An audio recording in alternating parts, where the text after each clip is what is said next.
live from Hollywood, the Lux Video Theater.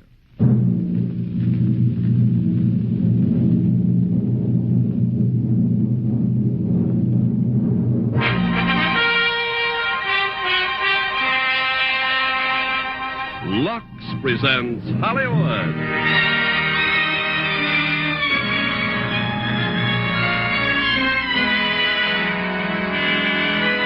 From the entertainment capital of the world, Lux Video Theater presents Scott Brady and Phyllis Thaxter in Holiday Affair with Elliott Reed and Chris Olsen. And ready to greet you here in our green room with these two special guests, Margaret O'Brien and Walter Brennan, is the celebrated actor Otto Kruger.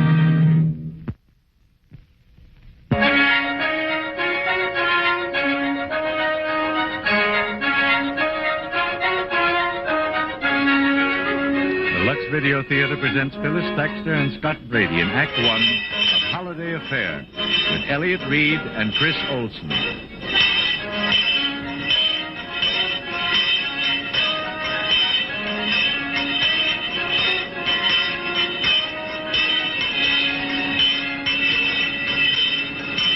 Thank you. God bless you. Happy Christmas.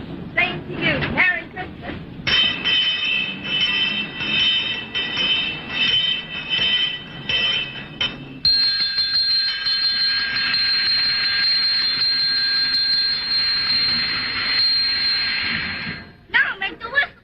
Okay. Now make it go again. Okay, right now, all aboard.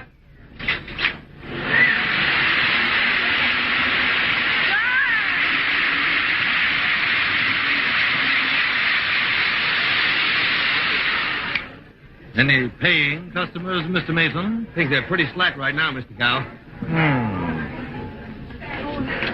Could you wait on me, please? I'm in a hurry. Yes, ma'am. I want one of these electric trains. Oh, fine. Now, let me tell you about these I trains. want the whole set.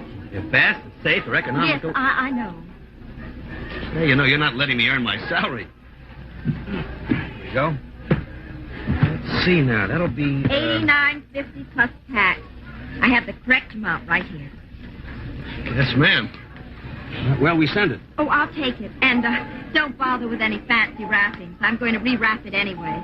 You'll just give me a claim check. I'll pick it up at the call bureau. Yes, ma'am. I want to make a phone call. Yes, ma'am. Thank you very much. Pleasure. Come back again. Comparison shopper? Who knows? You'll know when she returns the trains. If she does, you're to report her at once. You know the rules, Mr. Mason. Yes, Mr. Gow, I know the rules.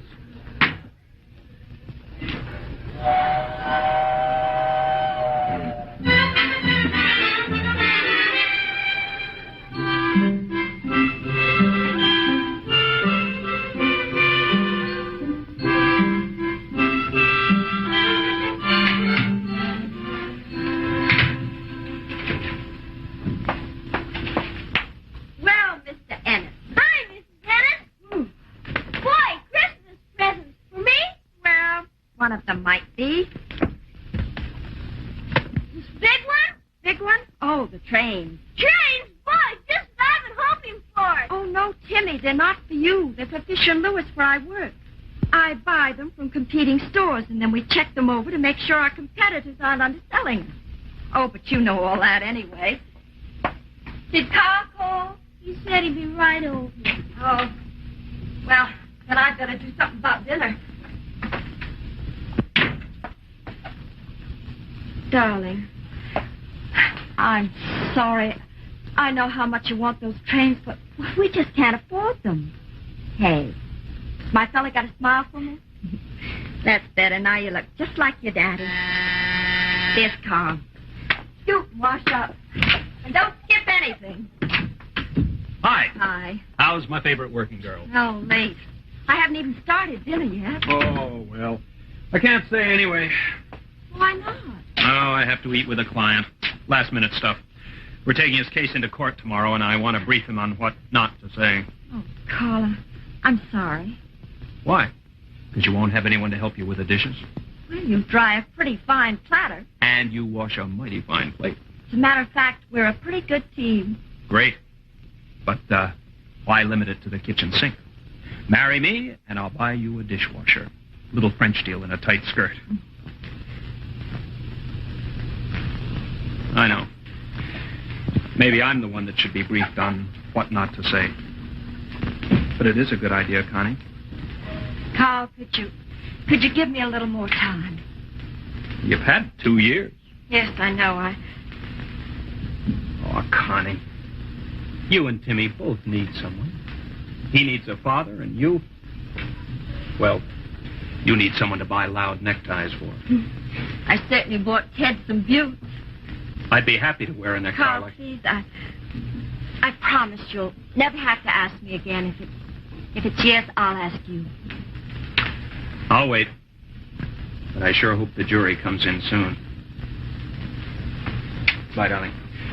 See you tomorrow night. You bet.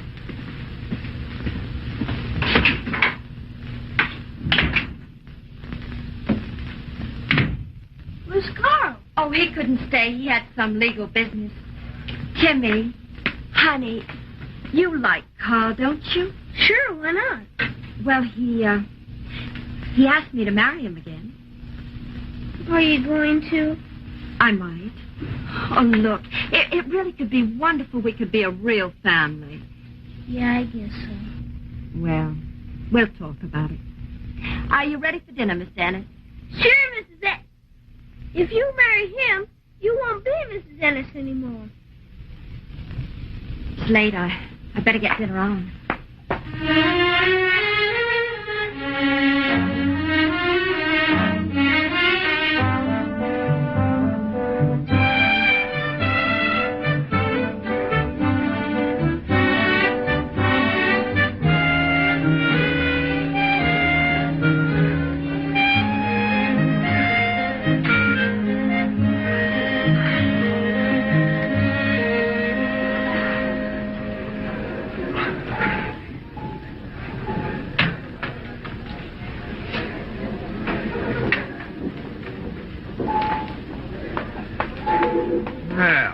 Right on time, aren't you? On time? Well, you did come back to return the train set, didn't you? Yes, I did. You see, when I got home last night, my little boy... What is your little boy's name, anyway? Macy's, Gimbel's, or Fisher and Lewis? Comparison shopper, aren't you? What are you going to do? Well, first I just push this little buzzer right here, see? The store detective rushes up, he takes your picture, we send a copy to every department, and that ends your activities in this store. And I get fired. My little boy gets his shoes from Children's I Day. thought we'd get back to little Butch. His name isn't Butch. It happens to be Timmy, and he's only 7, and I support him. Why, is your husband working his way through college? My husband's dead. He was killed in the war. Would you care to hit me over the top of the head with this? Well, now what? Now I write out a refund slip. I have a feeling I'm going to regret. What's your name? Connie Ennis, 684 East 33rd Street. Look, I'm awfully grateful for this. You don't know what it means Yes, to me. look, just do me one favor, will you? Don't come back to my department again, okay? Okay. And thanks again. Merry Christmas. She returned the trains. Yes, Mr. Gow, she returned the trains. And you didn't report it? No, I didn't report. Mr. Mason, I'm sorry. You know the rules? Yes, Mr. Gow, I know the rules.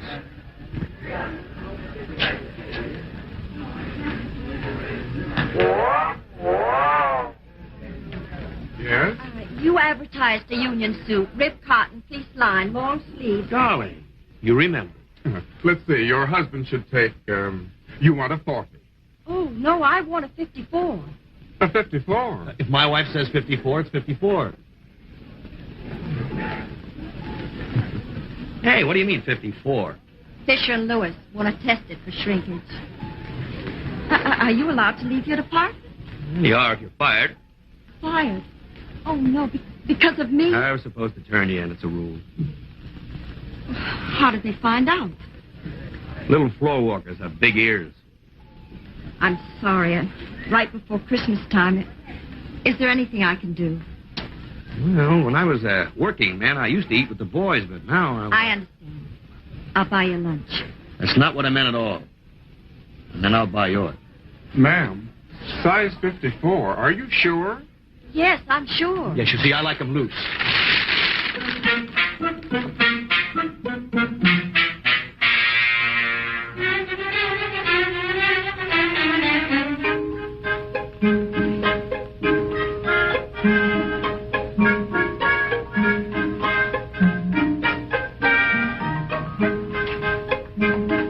Hi. Beautiful. Well, Timmy helped me pick it out. Well, he's a mighty fine picker-outer. Where is he? Oh, he's in his room cleaning up. And the suggestion was his own. Christmas is sure getting close. What kind of a day did you have? Oh, hectic. I had to go to Crowley's to return some things. Oh, yeah? Then while I was there buying a suit of underwear, It was dull. You wouldn't be interested. You're wrong. I'm interested in everything you do. Hi. Oh, hello. Oh, come in. Thanks. Hello. Say, never again will I pick up a girl without first getting a telephone number. Oh, Carl, this is Steve. Steve. Mason. Carl Davis. How do you do? We met this morning at Crowley's. Yeah, you see, she had me fired, so I just bought her lunch. Well, that's the only decent thing to do. Then I left my package on that rock in the park. Oh, that's where we had lunch in the park. Yeah, you see, I always eat in the park with the squad. So many of them are orphans, and I'm an orphan, too, so... Gee. Look, I just came back to return my underwear to you. That's all. What? Well, not mine, really. No. See, it's hers. See? Carl, I bought it for Fisher and Lewis. Oh. Oh, well, why don't I make a drink for Mr. Mason? I sure could use one. I'll make us all one. Oh, brother. What a day.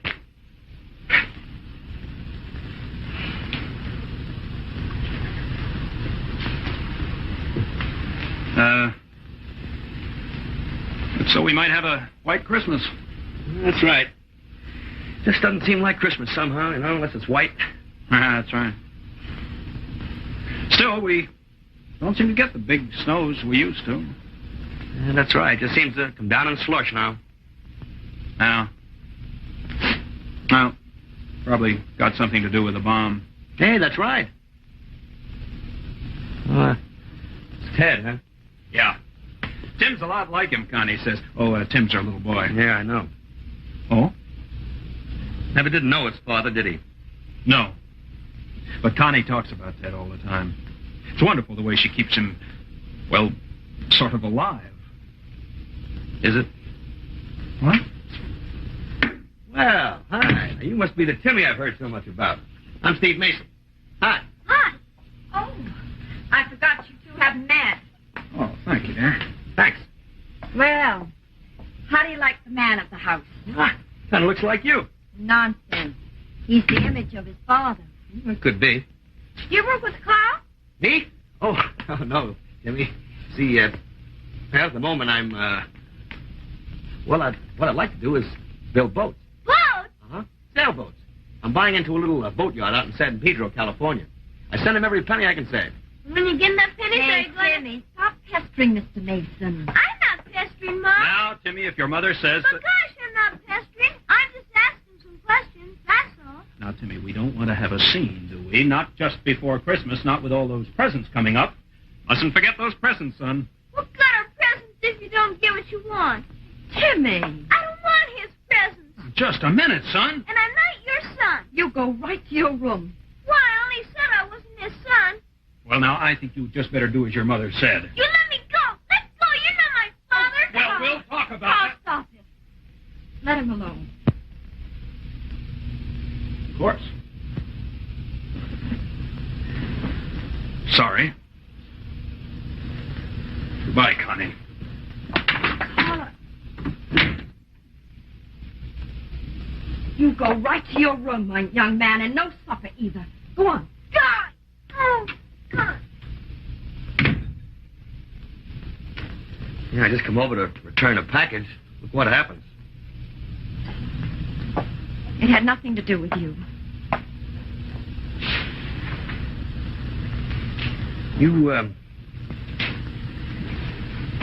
You didn't tell Carl about me, did you?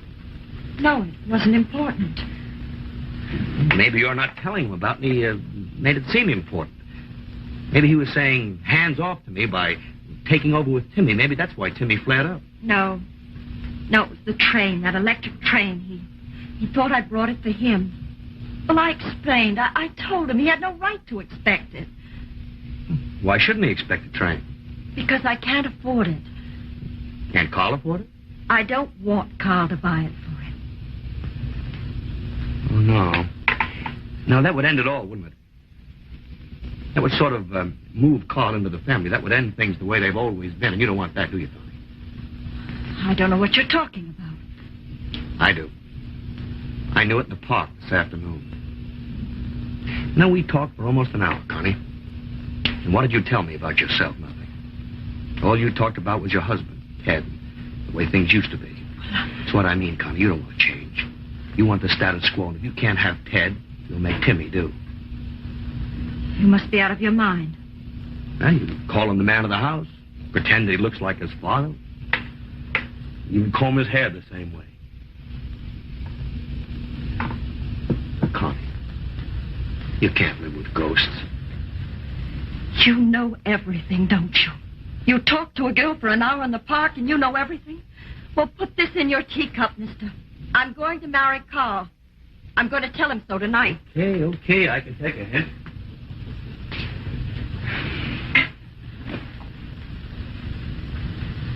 Supper? Good girl. Steve. I'm sorry. I didn't mean to lose my temper. That's okay, Connie. Bye.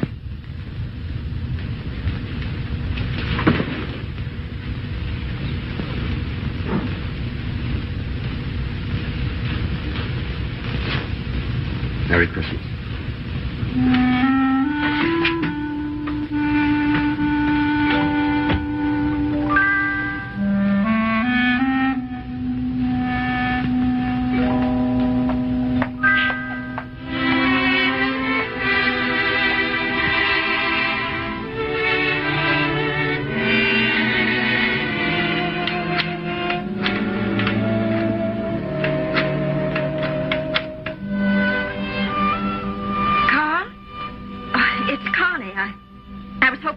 By now, I just,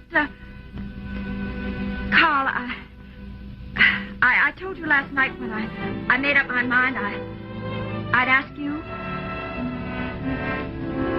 Carl, I'm asking you now.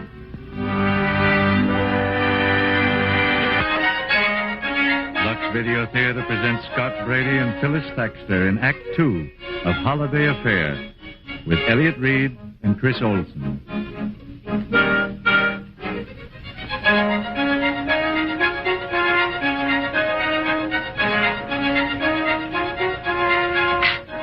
Merry Christmas. Merry Christmas. Gosh, Mom, thanks a lot. Hey, Mr. Ennis, my neck.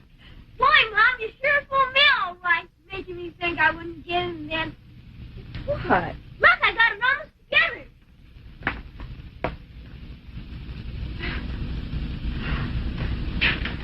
Dear Timmy, this whistled at me as I passed by and said it wanted you for Christmas, Santa. Well, I guess it's from Santa Claus. Oh, Mom, Merry Christmas, Santa Claus. No, Timmy, I didn't get you the train. You didn't? No. Carl? No, I'm sure it wasn't Carl. Then who? Well, only one other person knew you wanted the train for Christmas. Steve. Mr. Mason. I knew it, Mom. Just that one time I knew he was swell. Yeah, but how am I going to thank him? I'll see if I can get him on the telephone. You sure you know where he lives? Well, he happened to mention it the other day. You know, Mom, he's so nice and all. I think we should get him a present, too. Oh, we can't. All the stores are closed today.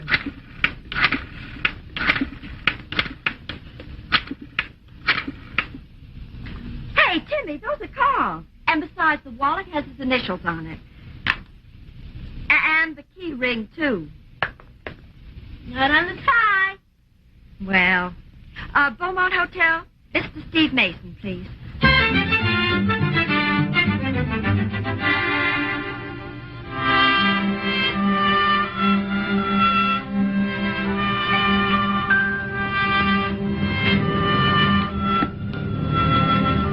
Merry Christmas. Yeah.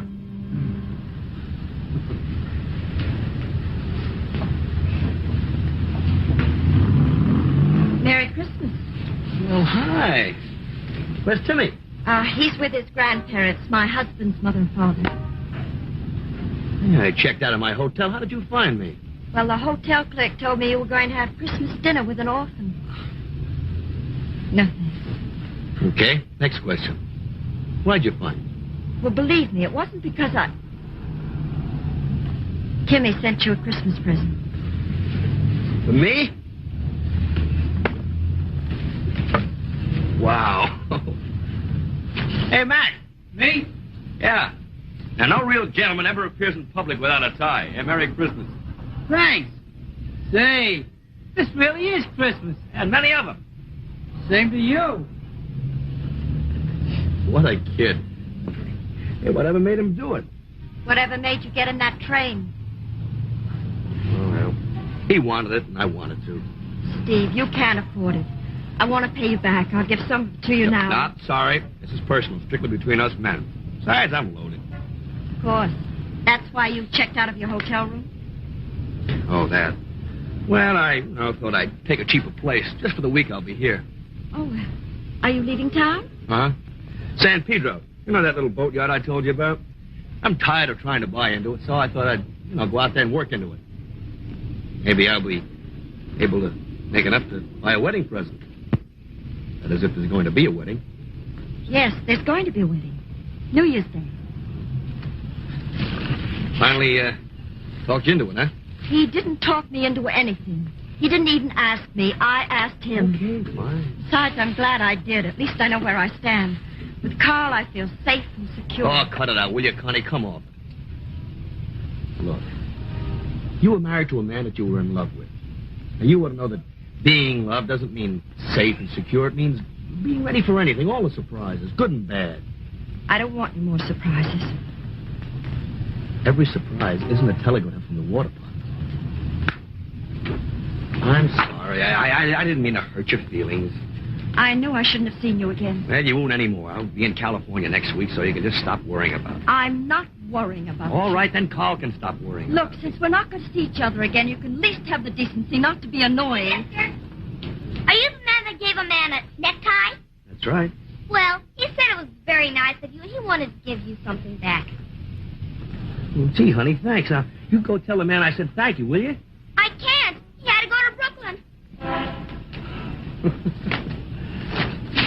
Devil. Salt and pepper shakers. Just what I needed. So, honey, bye. Have a nice, safe, secure life.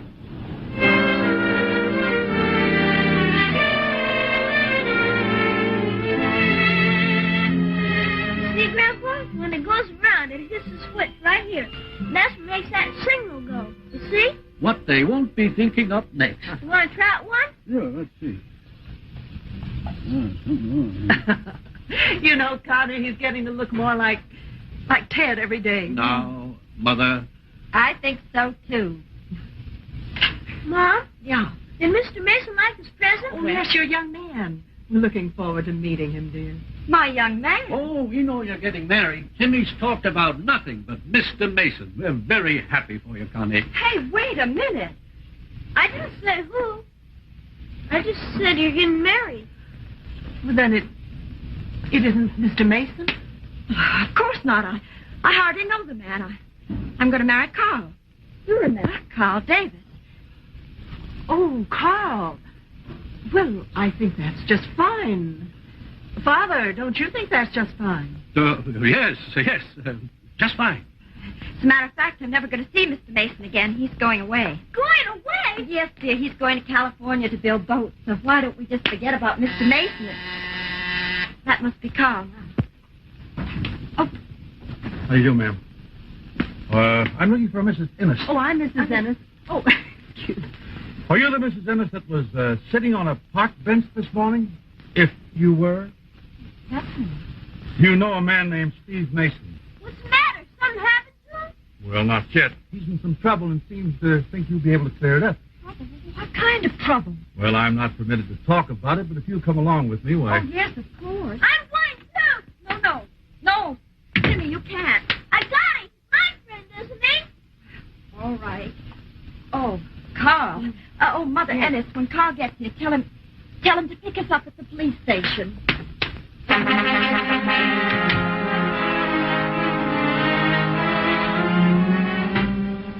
Shortly before 9 a.m., a Mr. Mervyn Fisher was hit in the head in the park, tied up with a necktie, robbed of $114 in cash, and a pair of silver salt and pepper shakers, a gift for his aunt in Flushing. Officer McCleary traced the necktie to Mr. Mason, who was apprehended with the silver salt and pepper shakers in his possession. Being jobless, homeless, and about to leave... Excuse me, sir, that homeless part is wrong there. I have a room, 818 West 33rd Street. Room?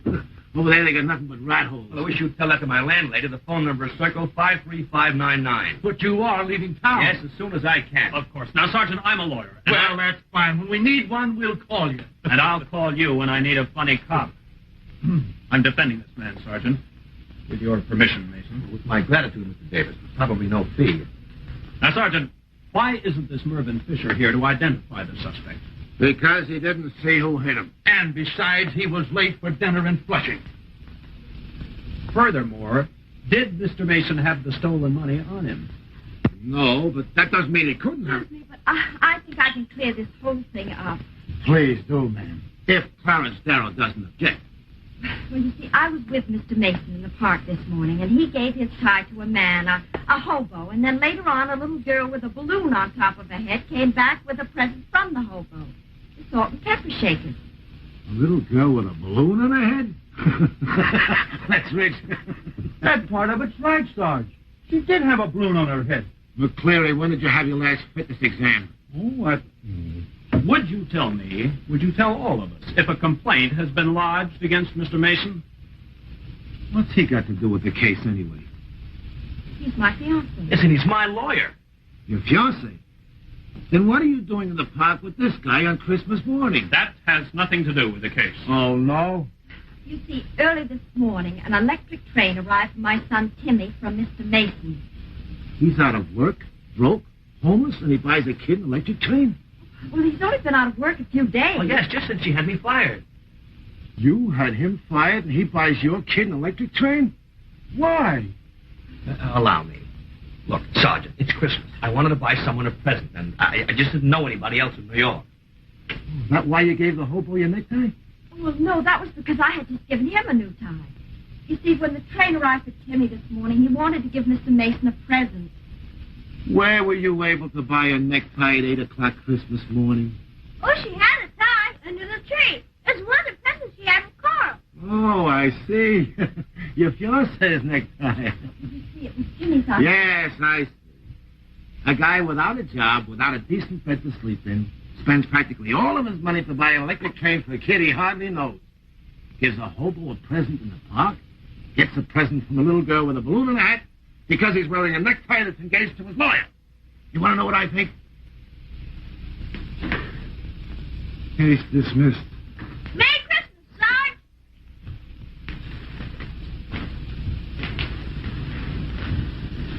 McCleary.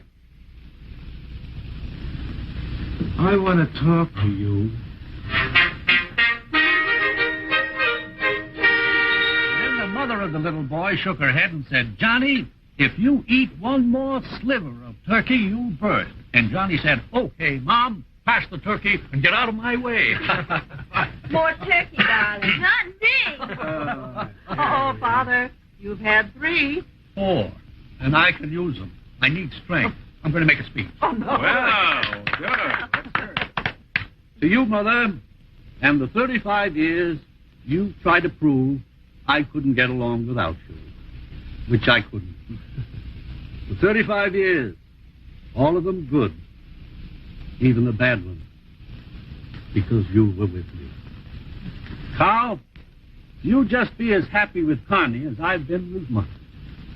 It's over. No, that is not all.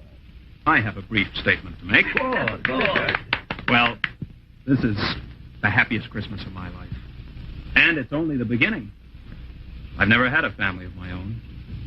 From now on, I'm going to have a wife and a son. And, if Connie will let me share them, a wonderful mother and father-in-law. And, Steve, we wish you luck in your new job in California. And we're glad that you're not spending Christmas alone, but that you're sharing our dinner with us. Yeah! Thank you, Carl.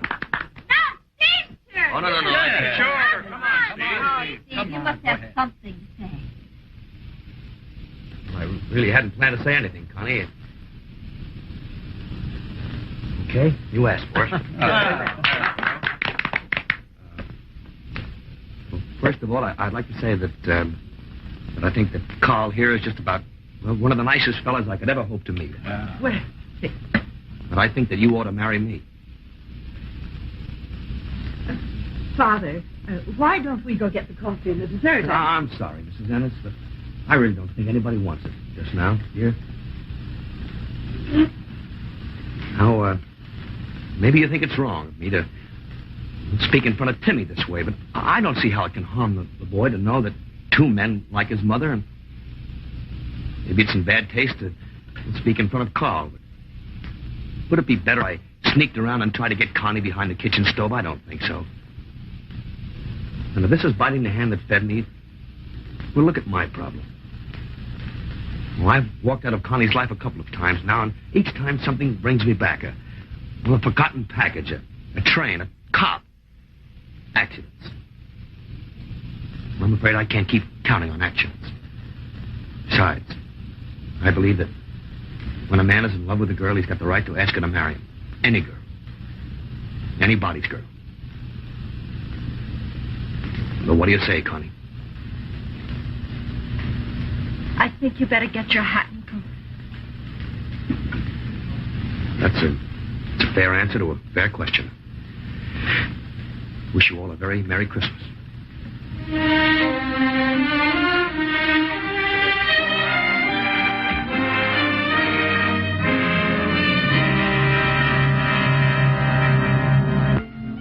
Lux Video Theater presents Phyllis Thaxter and Scott Brady in Act 3 of Holiday Affair with Elliot Reed and Chris Olson.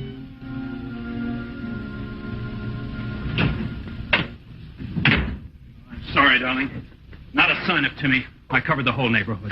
Oh, it's been 3 hours. Where could he be? Oh, darling, wherever it is, he'll be back. Every boy has a notion to run away sometime. He hasn't. Why should he? Well, he might have had some crazy thought about following Steve. Has Steve said anything about it? Oh, Carl, you know I haven't seen Steve since Christmas. I wasn't prying, Connie. I just... Hi, Mom. Timmy! Oh, Timmy, I'm so glad to see you. Where have you been? Don't you ever do that to me again. Come right in here and sit down. And start talking fast.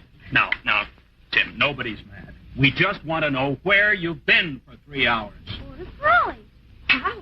Department store? But that's miles away on the other side of town. You could have been killed. Yeah, but I wasn't. Gee, that Mr. Crowley sure is nice. Mr. Crowley? Nice about what? About taking back my train. But, honey, why? It wasn't fun anymore. You loved it so. It cost too much. And Steve doesn't even have a job. And he's got to get to California. So, Mom, would you give this to him? Please? All of a sudden, I've got a big grown-up boy. Mom, he might not even have enough to eat. So could you give it to him right away? Timmy, we don't know how to reach him. If we even had his telephone number, we... Circa 53599. Oh, remember, he told us so at the police station. Timmy, I don't want to leave you now. I'll go to bed. I'm tired. I walked an awful lot. Mom? Yes, dear. Just tell him I like him, even without a train.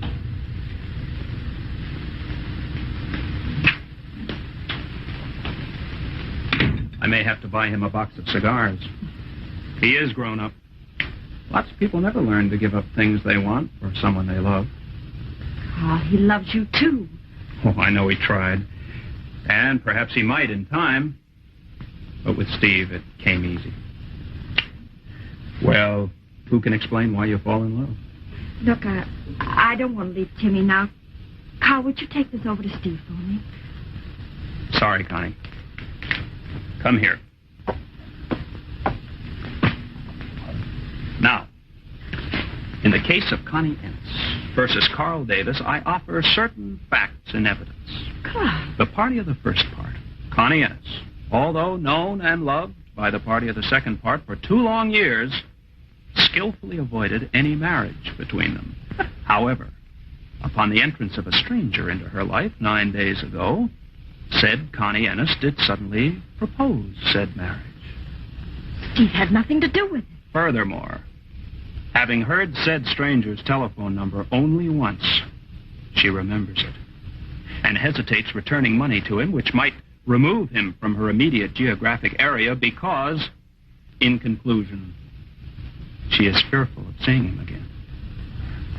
I don't know why you're doing this. The facts are plain and must be faced by the parties of both parts, however reluctant they may be because of their affection for each other.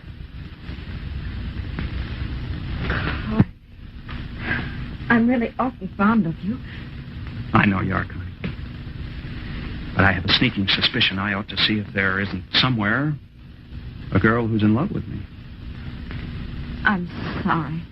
2 years is a long time. No time is wasted that makes 2 people friends. Now, you better get that money to him. And I'll get along home. Oh, remember, if you don't find more interesting company, you still have a date for dinner.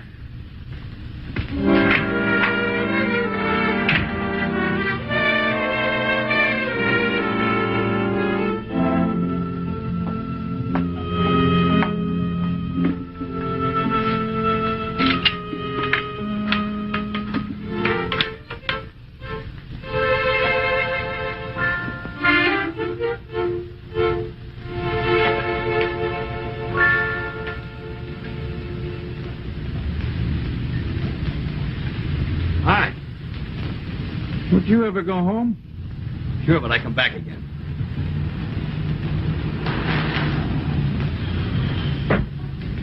Hello there. You're late. I'm sorry, I missed the bus. All right, just keep in mind there's a lot of other people waiting to use this park. Yes, sir. No. What's it all about? Why couldn't you tell me over the telephone? I had to see you. I have quite a bit of money that belongs to you. Now, look, Connie, we've played this scene before. You didn't have to get me all the way down here just It's from Timmy. He took the train back all by him. He did? Why? Because he knows you need the money. And this is his way of telling you he loves you. What a kid.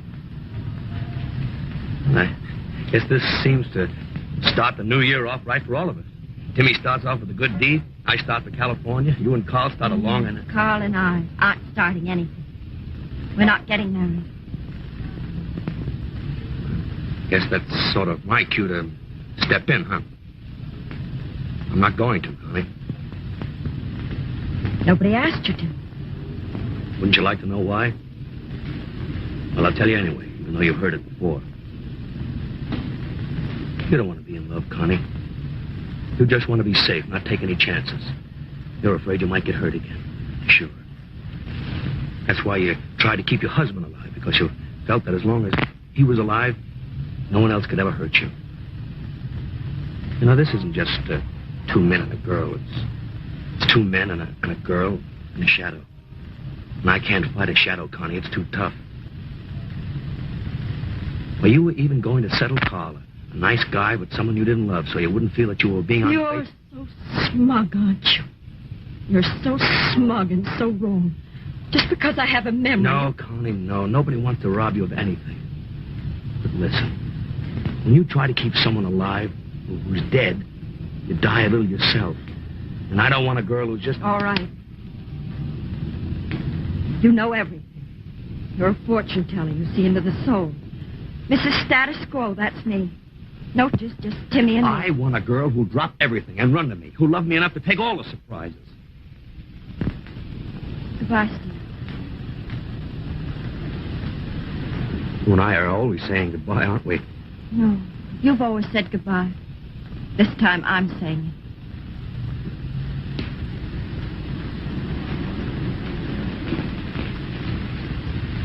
Went away angry, huh? Good sign. Why don't you go take a fitness exam? Mom!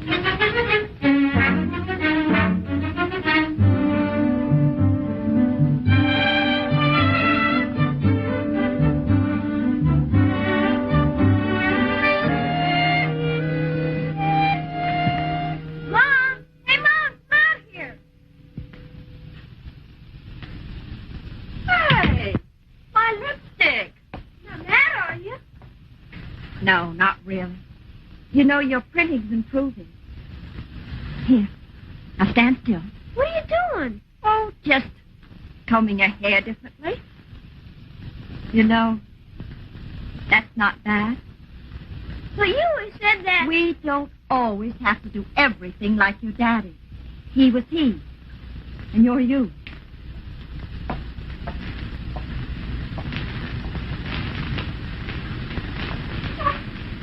What's the matter? Aren't you going to Harriet's party? Huh. Why not? Because you don't have any fellas now? I still got you. You're still my fella, aren't you? Well, sure. But I'll be getting married, won't I? Oh, yeah, I suppose so one day. And then you will be all alone. I mean, supposing I move away. Oh, well, where are you planning to go? Baghdad, Cairo, Buenos Aires? Oh, there's lots of cities. Like San Pedro, for instance.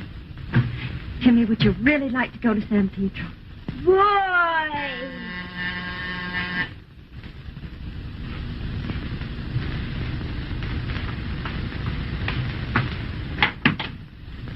Oh, Steve! Hi, Jimmy. Steve. Hi. My landlady gave me a message when I got in. Said it was very important, so I hustled right over. What are you talking about? What message? Your message to come over as soon as I could. My message? Well, that's crazy. I didn't call you. You didn't? Who did? Excuse me. I gotta go brush my teeth. Well, no harm done.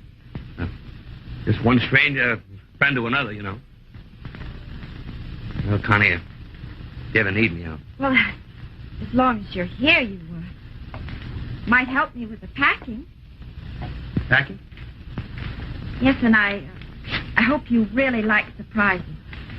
I went shopping this morning, all by myself. New York to San Pedro, California.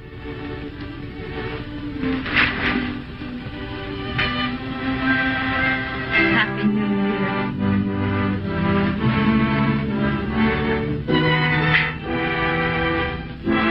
Happy New Year. Happy New Year.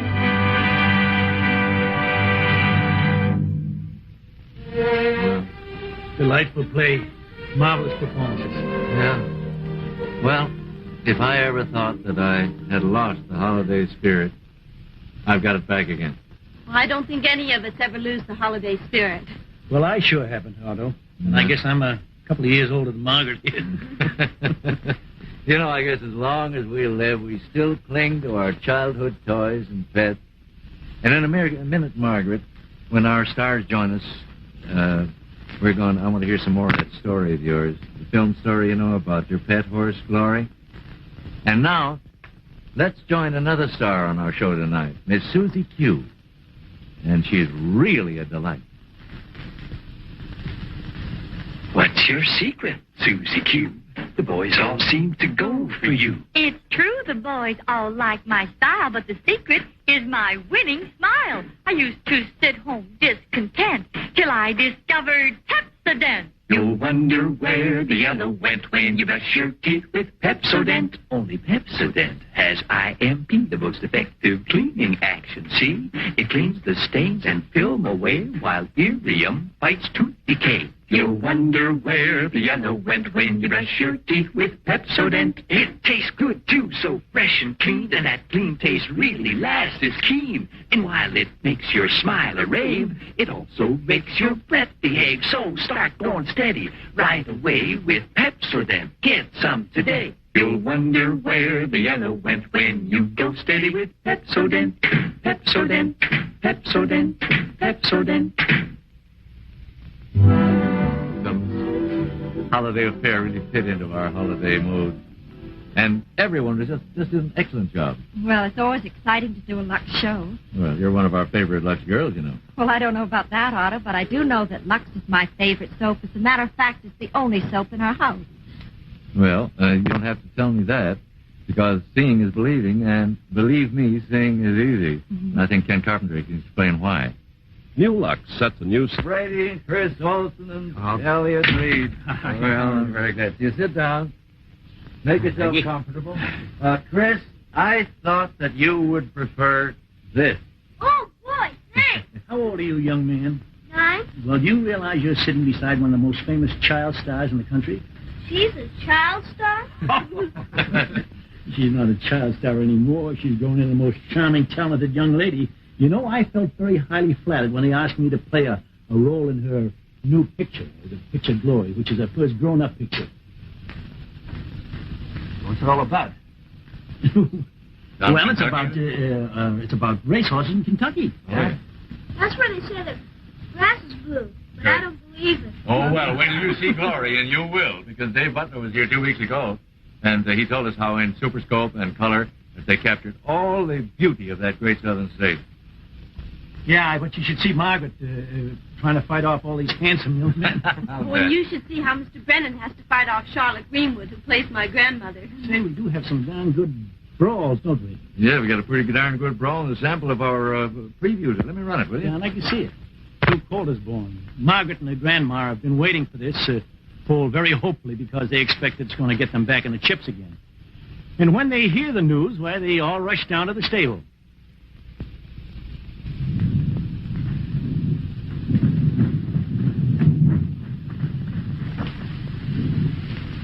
Well, he beat you to the wire, Doc. It sure did.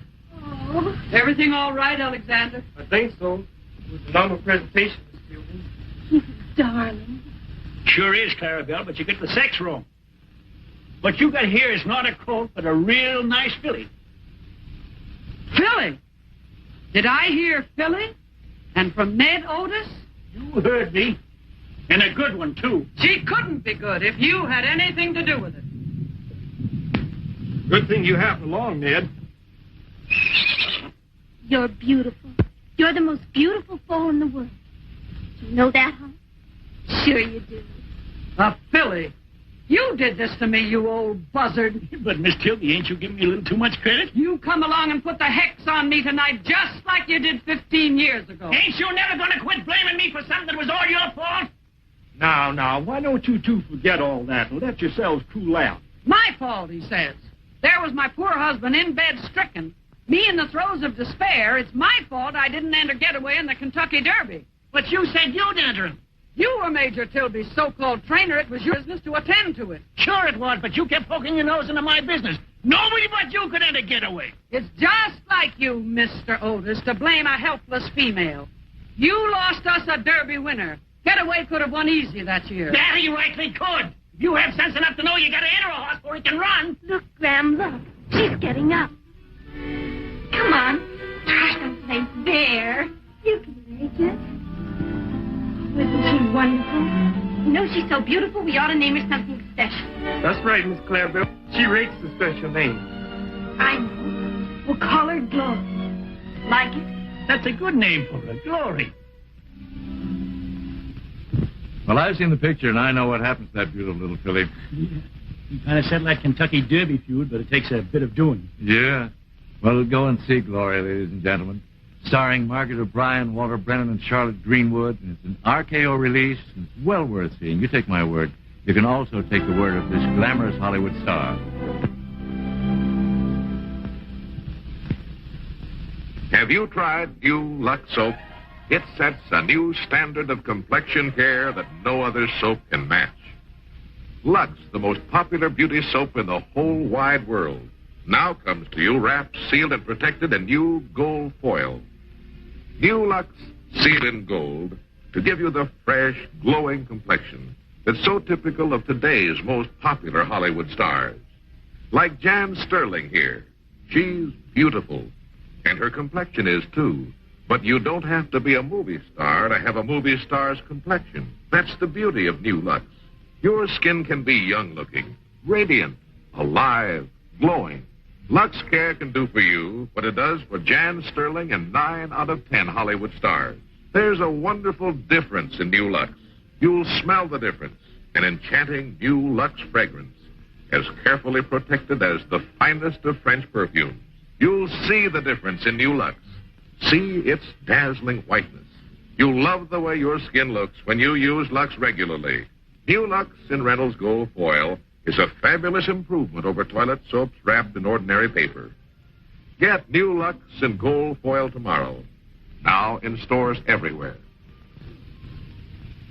Say, Otto. Yeah? The big winners of the third Lucky Lever $100,000 sweepstakes were announced this week. Oh, yeah, so I was told. Well, who won the $25,000 first prize? Now, the first prize was won by Miss Ramona Mitchell of Dodge City, Kansas. Wonderful. And the $5,000 second prize was won by Mrs. William Conray of Louisville, Kentucky. Oh, to fill up their Christmas stockings. I should say. And, well, from Video Theater to both of those ladies, hearty congratulations. Our congratulations to all the other winners, too. $100,000 worth of prizes went out, you know. Say, Otto. Yeah. RKO's night song. What kind of a crowd is this? Oh, these are the Christmas presents for our audience for next year. Oh. Yeah, these are the fine motion pictures that you'll see on Lux Video Theater on every Thursday night in the few weeks to follow. Now, for instance, here is UA's Witness to Murder. Here is Universal's Hired Wife. Here's Warner Brothers, The Unfaithful. The Star, The Steel Trap. And here's Paramount's Hands Across the Table. Boy, what a list of great stories. Yeah. Well, which one of these stories are you going to have on next week, Otto? Oh, that's over here. That's called Cover Up, and that stars William Bendix and Steve Brody with Jan Howard. Will Bendix will play the part, ladies and gentlemen, she created in the picture. And we know this is going to be, well, a fine way to start the new year. And we also have another preview of the week for you, and our special guest will be Diana Douglas. It's nice being with you. And now on behalf of all of us, this is Otto Kruger, wishing you a very Merry Christmas and saying good night to you from Hollywood.